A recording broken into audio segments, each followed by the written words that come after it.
अध्यक्ष महोदय, वसई विरारचा अतिक्रमणाचा विषय सन्मान्य सदस्यांनी राज्यांनी काढला आहे आणि आमच्या मंत्री महोदयांनी देखील कठोर कारवाई करणार म्हणून उत्तर दिलेलं आहे। अध्यक्ष महोदय, मी आपल्या निदर्शनास या ठिकाणी काही गोष्टी आणू इच्छितो।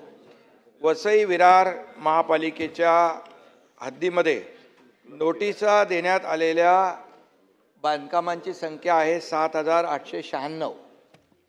त्याचबरोबर MRTP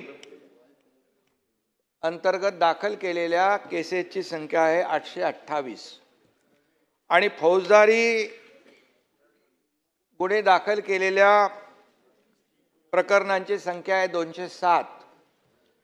निष्कासित केलेल्या बांधकामांची संख्या आहे 14106 आणि न्यायालयाने स्थगिती दिलेल्या बांधकामांची संख्या आहे 411।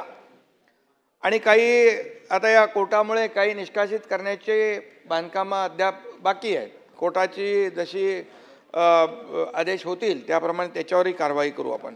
यामध्ये 14106 बांधकामं जे आपण निष्कासित केली अध्यक्ष महोदय, त्याचं एकूण क्षेत्रफळ आहे 1,21,00,000 पेक्षा जास्त।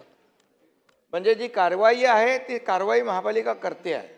आता सन्मान्य सदस्यांनी जे उत्तर इथे प्रश्न विचारलेला आहे या बाबतीमध्ये देखील ज्या बांधकामांची न्यायालयीन चौकशी चालू आहे त्याची देखील त्यावर कारवाई होईल। त्याचबरोबर सन्मान्य सदस्य आयुक्तांना किंवा काही ठिकाणी बांधकामं असतील त्याची देखील मला त्यांनी माहिती द्यावी। ती बांधकामं देखील अनधिकृत नियमानुसार आपण निष्कासित करू, परंतु त्याचबरोबर काही नियम आपल्याला पावसाळ्यामध्ये काही बांधकामं राहती घरं आपल्याला काढता येत नाहीत। ही वस्तुस्थिती लक्षात घेऊन नियमाप्रमाणे आपण त्यांच्यावर उचित कारवाई करू। चला पुढे जाऊया।